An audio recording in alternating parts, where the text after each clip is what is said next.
listen here, partner. We gotta fight for the rights of these here Comanche people. The government keeps trying to push them off their own land. Well, Mr. Random, that's very admirable, but it doesn't change the fact that you still beat your wife. Well, what can I say? You gotta keep the little woman in line.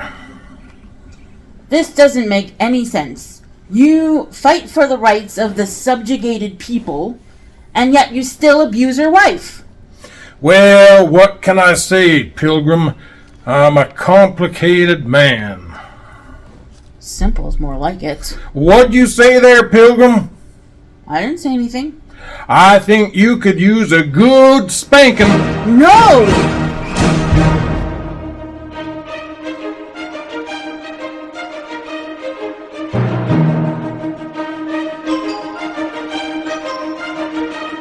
Hello and welcome to Random Movie Time. Today we are discussing the 1963 film McClintock with an exclamation mark.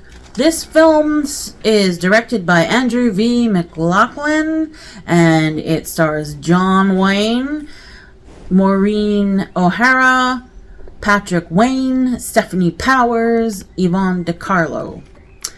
So this film, it tells the story of a wealthy cattle baron named George Washington McClintock who has to tame the Wild West and his estranged wife who wants custody of their daughter. And in the meantime, he's helping a bunch of Comanches against the government. So, Tommy, what do you think of this film?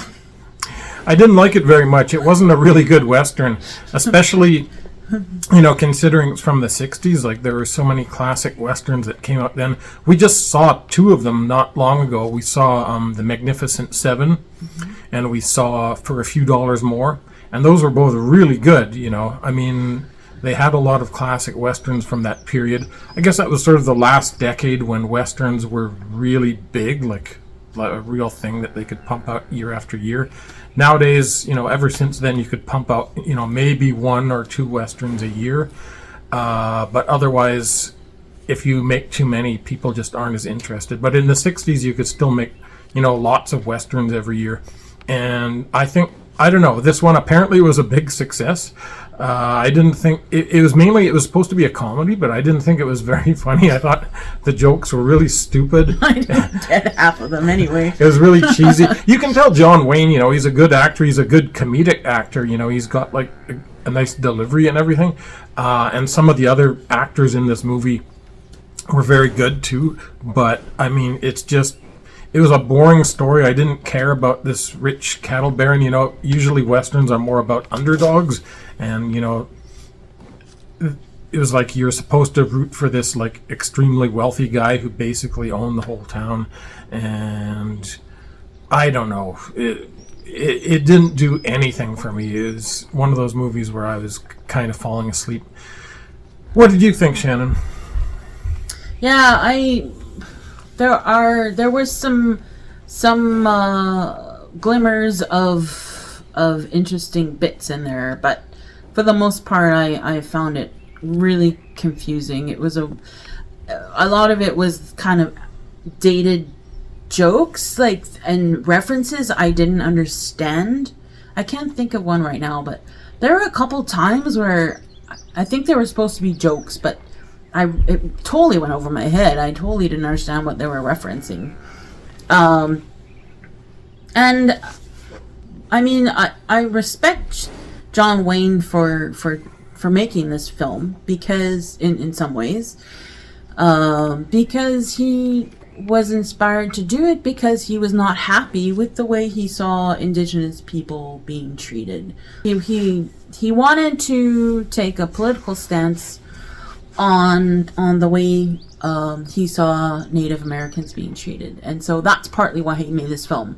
And so there isn't that element where McClintock, the wealthy cattle baron, is standing up for the Comanche people in his region against the government, because the government want to push them off the reserve and send them off somewhere else. On one hand, I think that there's a lot of enlightening type of things in this film. On the other hand, on the other side of the coin, there's things like they still don't have real Native American actors playing Native American people. I know that was kind of standard back then, but it would have been nice to see real Native Americans in the roles instead of redface. I mean, they were really convincing, but it, I didn't think that was great. And also there was one kind of chief guy who was like drunk all the time, and it was supposed to be kind of comic relief, and I didn't find that very tasteful. I mean, maybe again it was probably of the time, but that doesn't mean it's right. And there was one scene where a grown woman, his ex-wife, gets pushed out of a window or falls out of a window, and she's in her bloomers and her underwear, and she's running around the town, and everybody's chasing her for some reason. They don't explain why. They're just running around chasing her. And in the end, John Wayne grabs her and spanks her in the middle of the street. And Maureen O'Hara, who played his ex-wife, has said that she actually had bruises on her bottom for a week after that was filmed. I mean, to me, that's that kind of offsets the good the good in the movie. So yeah, I mean, I respect that John Wayne was trying to make a difference, and I think that was really great. But perhaps there are other things in the film that he could have looked at too. Like the way women are treated. It was still very, very sexist and a bit abusive. So,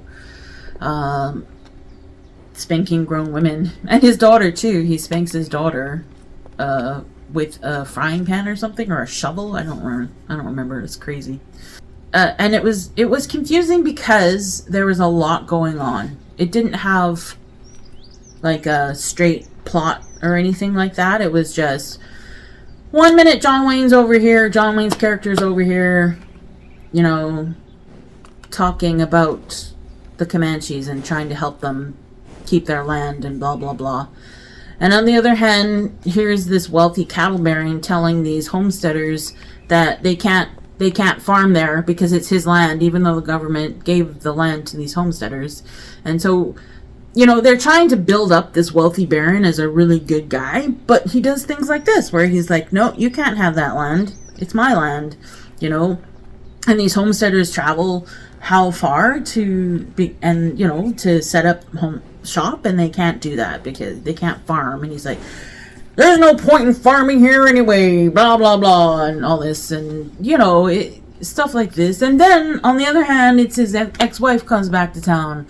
Not ex, they're not actually divorced yet, but she wants a divorce, and she wants custody of her grown daughter, who is looking to get married, and so she comes back to town, and then she's this high society New York lady who came from this small Colorado town that the place takes place in, and then she comes back and she's struggling with you can see that she's home, and she's struggling with the fact that she doesn't want to be in this backwater town again, and she's struggling with her identity. She doesn't want to be back in this backwater town being all backwatery. She wants to be somebody. She wants to be in New York in high society. And you can see the struggles there too. So there's so much going on in this film. It's supposed to be a comedy, and it's not funny at all. There's very, very few comic moments in it. Really strange. But yeah, it did very well. And I know a lot of people love John Wayne, so apologies if we offended any John Wayne fans out there, but looking at it through 2023 eyes, it just doesn't hold up the same way. But again, I think that he was trying to do some good, and that's something. Oh, I wanted to mention about how impressed I was with the animal handling and the extras. There were so many extras, and true. the scenes. And one of the first scenes you see is hundreds of cattle, like, running through. And it's not like they had CGI back then. This was real. Like, they had hundreds of cattle, hundreds of heads of cattle. It was really impressive. So that's another interesting point that I have to say. I hope none of the cattle got hurt. Oh, I did have one thing to say, actually. Oh. This movie is in the public domain now, so you can actually see a really good widescreen print of it just on YouTube. Yeah. And, anybody can put up a good print of it. Because at first we were watching it on Tubi or Crave or something like that, and they just had, like, it looked like some sort of crappy VHS rip or something, and it was in pan and scan, and it was, like, really low res. But then we're like, oh, it's on YouTube. And the reason why is because the copyright expired in the 90s, so, like, anybody can put a good print of this on YouTube. So that's the best way to see it right now if you don't have the Blu-ray or whatever. Yeah, definitely. YouTube is the way to go if you want to watch it. Yep. Well, so yeah, I mean, on that scale, I mean, there was a lot of big scale stuff in there, and I thought it was done very well. Mm-hmm. And I can't fault them for that, for sure. I mean, I think...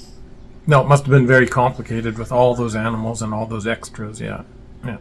All right, well, that's cool then. So how many cows do you give this one out of 5?